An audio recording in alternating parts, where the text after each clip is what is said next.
Ahora sí. Así que bueno, acá tenemos las 5 consignas que valen 2 puntos cada respuesta si están bien contestadas. Obviamente, como ya sabemos, se aprueba con 7. El aspecto en la primera pregunta, esto lo charlamos y lo trabajamos en la clase, ya les digo, en la clase del 14 del 10, que estuvimos revisando esas fotografías y vimos la imagen de Mitre. Y ustedes tienen en Classroom el primer texto, el de Argentina Moderna, y fíjense que en la primera oración ya habla de la unificación. Así que lo que yo pretendo que ustedes desarrollen, este sería el texto, que ustedes desarrollen en esa primera pregunta es ¿por qué podemos decir que se unificó el país? ¿Qué pasaba antes de ese episodio de 1862? Bueno, ¿cómo se logró? ¿Y qué resistencias existieron a esa unificación? Que ahí el texto lo menciona, perdón, el surgimiento de los caudillismos, el surgimiento no, la supervivencia del caudillismo, que en ese momento tiene un florecimiento en lo que es el norte, principalmente el caudillo más importante es Chacho Peñalosa, quien desde La Rioja va a hacer una oposición por la fuerza, ¿no? A los primeros gobiernos nacionales.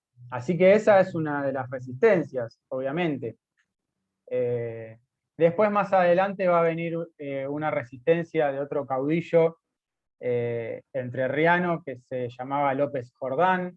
Es decir, van a aparecer personajes que tienen fuerza, que pueden aglutinar soldados para hacerle guerrillas al Ejército Nacional que había conformado, digamos, el nuevo Estado Nacional que surgía desde Buenos Aires.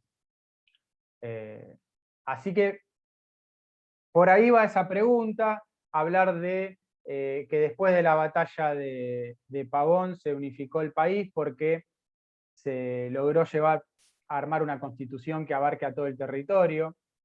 Lo de la constitución es muy importante porque en la constitución es donde se establece que cualquier provincia que se muestre en rebeldía para con el Estado Nacional va a tener que ser intervenida. Entonces ahí está la justificación legal para que el Ejército Nacional pueda intervenir y pueda reducir por la fuerza a las insurrecciones de los caudillos que querían mantener la autonomía de las provincias.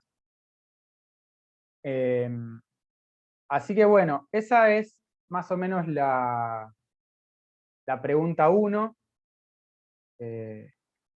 Lo trabajamos en la clase que yo les mencioné, la del 14, no sé si cualquier duda que tengan me mencionan, les digo si con lo que hay en el texto de Classroom alcanza. Si buscan algún material por fuera, que no sea un copiar y pegar gigante porque no tiene sentido. Yo evalúo que sea una producción propia y que responda a eso. Traten de responder a las preguntas. ¿Por qué el texto nos dice que se unificó Argentina? ¿Cómo se logró? Bueno, con la Constitución, ¿y qué resistencias existieron? Las que mencionamos ahí recién. Sí, esta sería la última nota que se va a combinar con, bueno, lo del primer cuatrimestre, con el trabajo que ustedes hicieron de manera grupal. Y si en este trabajo práctico les llega a ir mal, que se sacan menos de 7, vamos a tener una instancia recuperatoria el día 11. Así que el día 11 se conectan, se conectan todos y ahí vamos a hacer digamos, la devolución, ¿no? La entrega de nota final, los que tienen que recuperar harán un trabajo de recuperación para recuperar el examen. Y bueno, después vemos, tienen buenas notas en el trabajo práctico. No sé, realmente no vi las notas que tienen en el primer cuatrimestre, así que... pero a mí lo que me interesa es que utilicemos este trabajo más que para una nota, para tener y que nos queden claros algunos puntos que tal vez son muy importantes a la hora de conocer nuestra historia. Es muy difícil en tres preguntas nomás que le dedicamos a eso, pero lo importante es comprender que en un momento Buenos Aires logra tomar la posta y logra unificar al país y subordinar a las otras provincias, entonces ahí hay una relación que hay que mantener y hay que mejorar cada vez más. Por eso hoy día en la política, estos últimos tiempos no, pero si ustedes van estudiando todas las presidencias en democracia, siempre hay un personaje político de Buenos Aires, de la ciudad, y un político de alguna provincia. Ahora se llamó a Mansur, que viene de una provincia. Siempre se necesita esta especie de balance para tratar eh, digamos, de dar cuenta, de demostrar de que la posta no la sigue teniendo Buenos Aires, cuando en realidad la mayoría de las cosas igualmente sabemos que pasan por Buenos Aires. Esta materia me dijo Salvador Franco que es con final obligatorio. Y desde mi punto, como yo los tengo recién ahora, hace un mes que tenemos clases nosotros, yo creo que vamos a tratar de elaborar de la misma manera que con gráfica. Los que tienen más de 7 tendrán un tipo de final, y los que tienen menos de 7 se les tomará o se les evaluará algunos puntos que hayan quedado flojos. Para eso yo voy a ver los trabajos que hicieron en el primer cuatrimestre con Marcelo, para considerar qué trabajos se deben recuperar. Eso lo vamos a charlar todo la clase 4 o la del 11. Seguramente del final hablemos el 11. Pero es final obligatorio la materia, aunque, como les decía en gráfica, no es el mismo final el que tiene una nota de promoción de la materia que el que no llegó al 7. ¿Está claro el tema de cómo se evalúa?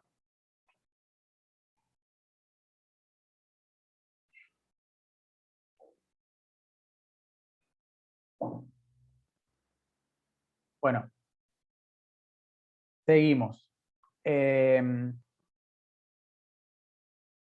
Bueno, pasábamos por la pregunta 1, vamos a la 2. Profe, perdón, sí, Sí, yo.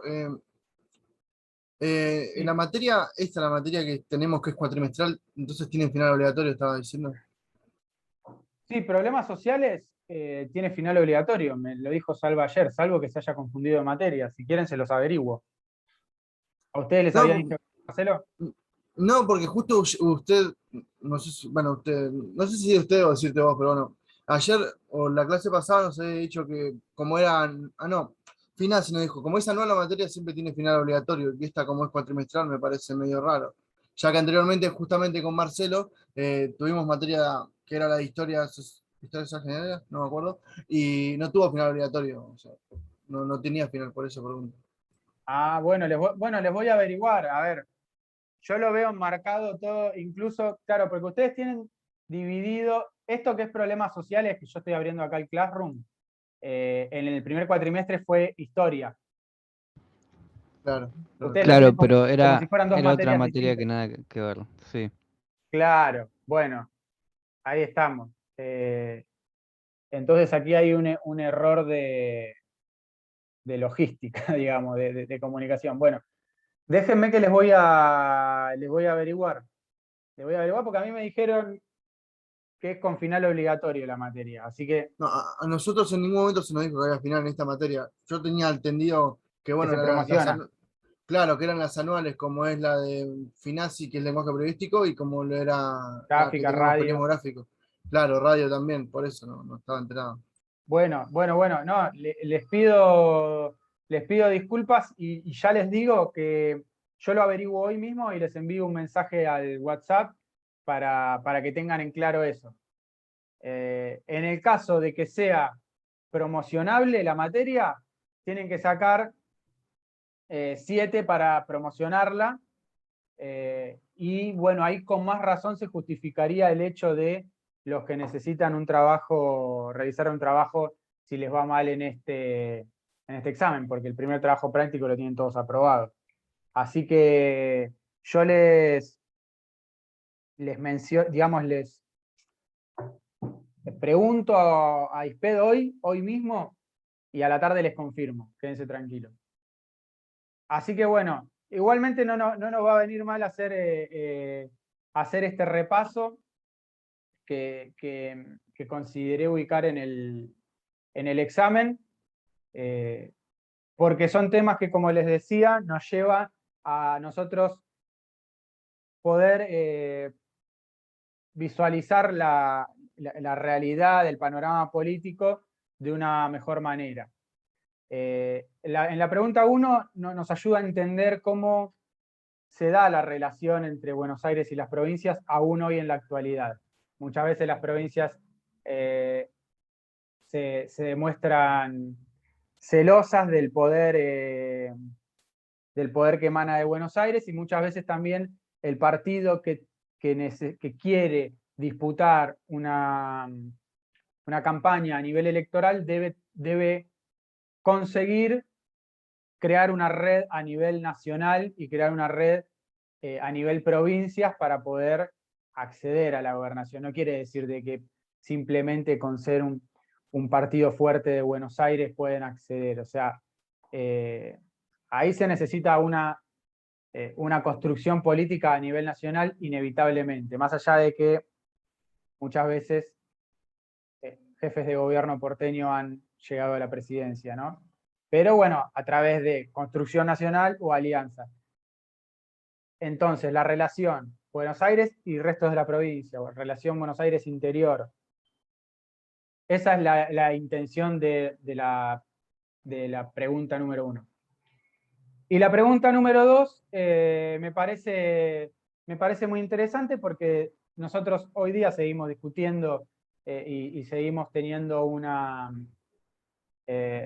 serie de razonamientos y de sentimientos cruzados a través de lo que es el peronismo, que es un movimiento súper amplio, que personas de otros países se acercaron a estudiarlo porque lo consideran que en muchos casos no responde a la misma lógica que se da, digamos, que se dio en los movimientos de masa en otras partes del mundo. A partir de la década del 30, del 40, se dan estos que llamamos los movimientos de masa, porque se empieza a ampliar el acceso al voto. Entonces el partido que intenta tomar la presidencia, digamos, hacerse con el poder, debe lograr movilizar o debe hacerse eco de una movilización de masa. Por eso hablamos de que en la década del 30, en la década del 40, comienzan los partidos de masas. Y muchos de estos partidos de masas nos han llevado también a tipos de gobierno distintos. Algunos de corte completamente fascistas en Europa, y otros, como lo conocemos en Latinoamérica, que es una palabra que a veces se usa muy despectivamente, de corte populistas.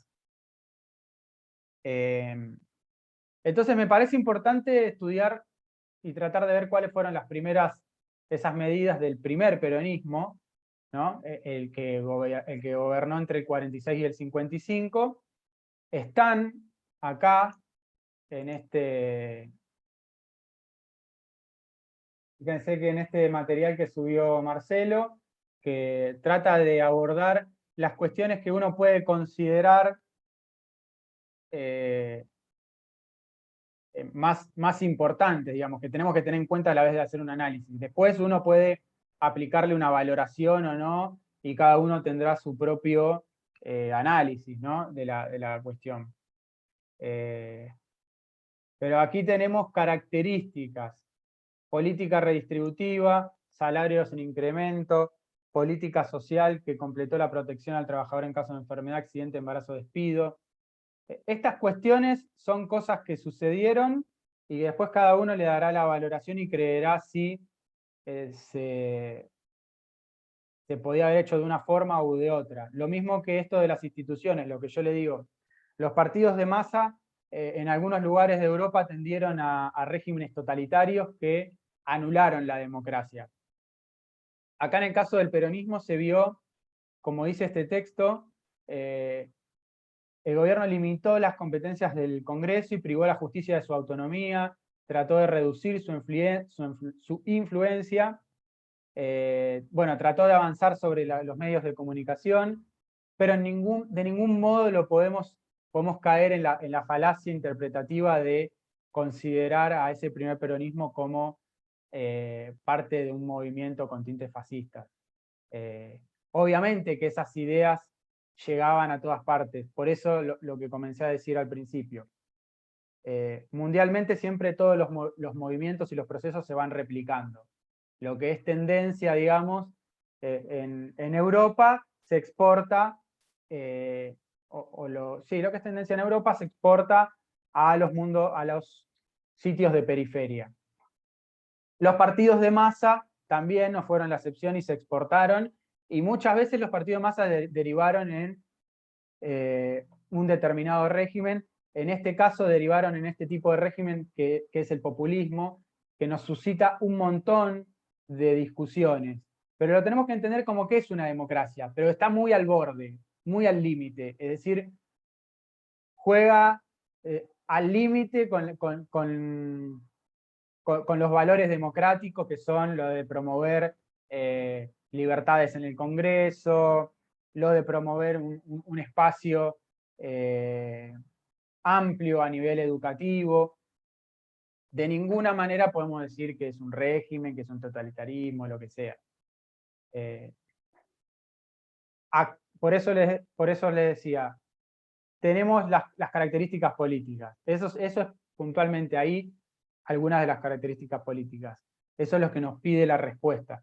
Después de a poco cada uno va haciendo la valoración.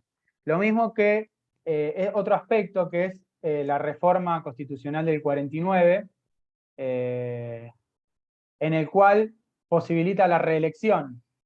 Esto lo veremos más tarde. ¿Alguien se acuerda alguien sabe cuándo se habilita la reelección presidencial? ¿Durante qué presidencia? Porque esta constitución después la van a anular, luego del golpe a Perón. Después, en otro momento de nuestra historia, se permite La de Menem, ¿no? Claro, bien. La reforma del 94. Bueno, en este momento, la Constitución del 49 colocaba por ley todos esos derechos que desde el Ministerio de Trabajo se habían dado a los trabajadores, los coloca por ley, y también a su vez le agrega la reelección para poder ser reelecto, y finalmente lo consigue. Después del golpe, bueno, se vuelve esta Constitución del 49 se anula, que eso es realmente lo que sería un gobierno anticonstitucional. Por eso les digo, el peronismo juega al límite en muchas ocasiones, pero todo lo que logra, lo logra mediante el Congreso. Utilizando los mecanismos que utilizó, pero mediante el Congreso. Luego del golpe del 55 es decreto, se anula esa constitución votada, se vuelve a la constitución vieja. Por eso después en el 94 se reforma, con el objetivo principal obviamente de Menem, que era también conseguir la reelección, ¿no? Y después, acá están algunas cuestiones, porque se piden las cuestiones políticas y las cuestiones económicas. Así que acá pueden ir buscando algunas de las cuestiones económicas. Una de las cuestiones económicas que a mí me parece importante destacar es la del IAPI, que es el Instituto para la Promoción del Intercambio. Muchas veces se le pega al peronismo por el hecho de la mala relación que fue conformando con los sectores del campo. Lo pudimos ver en el 2008, la crisis que hubo a raíz de las altas tasas de retenciones, ¿no?, que les impuso el gobierno a los sectores agroexportadores. Y se busca el primer antecedente en el IAPI, que los primeros años del IAPI realmente fueron bastante difíciles para el sistema, digamos, exportador, como dice acá, de cereales y oleaginosas, porque estaban acostumbrados a una política en la cual ellos se manejaban de manera libre, y el IAPI comenzó a ser un organismo que les decía a qué precio tenían que vender sus productos, y el Estado los monopolizaba, es decir, al único que le podían vender era el IAPI, y el IAPI después se encargaba de vender afuera. ¿Qué pasó? Como estaba el contexto de posguerra mundial, el gobierno los vendía a muy buen precio y los compraba a precio barato, y ahí hacía una diferencia. La intención era con esa diferencia empezar a invertir en la redistribución y en la industrialización del país, que era el objetivo principal, digamos, acelerar esa industrialización que ya había comenzado en la década, en cierto modo, en fines de la década del 30. Entonces, en este momento el IAPI es un organismo que hace que el gobierno termine peleándose con el sector agroexportador. Pero en la segunda presidencia de Perón, y antes también, a partir del 49, el IAPI termina financiando al campo. Es decir, el gobierno le termina pagando a los productores un precio más de lo que los podía vender en el mercado. Se hace el proceso inverso, es decir, con dinero de las industrias se financia el agro. Entonces, bueno, son cuestiones que nos hacen, digamos, reflexionar, ver que a veces cuando hablamos de retenciones, son todos mecanismos que van tomando los estados para tratar de ajustar la macroeconomía, digamos, ¿no? La economía a nivel amplio. Y después cada uno podrá tener su evaluación de que si cree que es posible una intervención estatal de esta magnitud. Aquí con el IAPI hay una fuerte intervención estatal en la economía, que es lo que no vamos a ver en el caso contrario. Por eso vamos ahora a lo que es la pregunta número 3, que es lo que me gustaba diferenciar, ¿no? En el plano económico, no sé si lo dice acá también. Un minuto. En el plano económico, si quieren, también pueden poner lo que dice en la parte de la crisis, porque la política del gobierno en un momento le comienza a ser muy positiva, pero luego con el acomodamiento de los precios internacionales de los granos y con el aumento del gasto público que empezó a realizar, que se empezaron a hacer muchísimas obras, se empezaron a dar, se abrió la caja de previsión, lo que es jubilaciones. El Estado comienza a tener esto de lo que hablamos, de lo que muchas veces nos parece escuchar, el déficit fiscal, ¿no? El Estado empieza a tener que sacar guita de donde no tiene. Es decir, tiene que cubrir un montón de sectores y no recauda tanto como antes. Y a su vez esto genera la tendencia al aumento de precio, que no sé si lo dice realmente acá. Pensé que estaba mencionado. Bueno, es un momento en el que comienza un periodo inflacionario. Un periodo inflacionario muy leve si lo comparamos con con los niveles de inflación que estamos acostumbrados nosotros ahora. Pero llega un momento que el aumento al obrero termina quedando por debajo del aumento de precios, ¿no? Esa especie de rueda que aumenta una cosa, aumenta la otra, aumenta una cosa, aumenta la otra. Llega un momento que sucede en lo cual el aumento es sostenido, aumento sostenido de precios, es inflación, y eso nos va a derivar en un montón de problemáticas que nosotros hoy día conocemos. Siempre tenemos que tener en cuenta que los contextos son totalmente distintos. El contexto actual con el de hoy y con el contexto también de el modelo que se lleva a cabo, que es la pregunta 3, por el ministro Martínez de Oz en la última dictadura. Es este material que está acá, y es muy breve lo que dice de economía, y a mí me interesaba agregarles algo para que, si quieren, lo anoten y lo sumen, o para que lo tengan, para que lo investiguen, para completar el tema. Porque muchas veces, cuando hablamos de la última dictadura, nos remitimos a trabajar con todo lo que fue la cuestión social y la cuestión política, los debates acerca de lo que sucedió, pero no nos centramos en el plan económico, que es lo que realmente marca a veces el pasar, ¿no?, de las distintas clases socioeconómicas que componen nuestro país. Y este plan económico contrasta bastante con el del primer peronismo. Obviamente, entre medio pasaron un montón de cosas, porque estamos hablando del 46 al 55, en la primera etapa que estamos estudiando con la pregunta 2, y con la pregunta 3 estamos estudiando del 76 al 81. Digo al 81 porque después hay un cambio de gabinete y ya la última etapa de la dictadura empiezan a jugar otros factores, está la guerra, pero en los primeros años de la dictadura lo que se instaura es lo que dice acá, un modelo neoliberal o de mercado. Y esto de todo lo que habla acá, de la importación de productos, es realmente lo que pasó.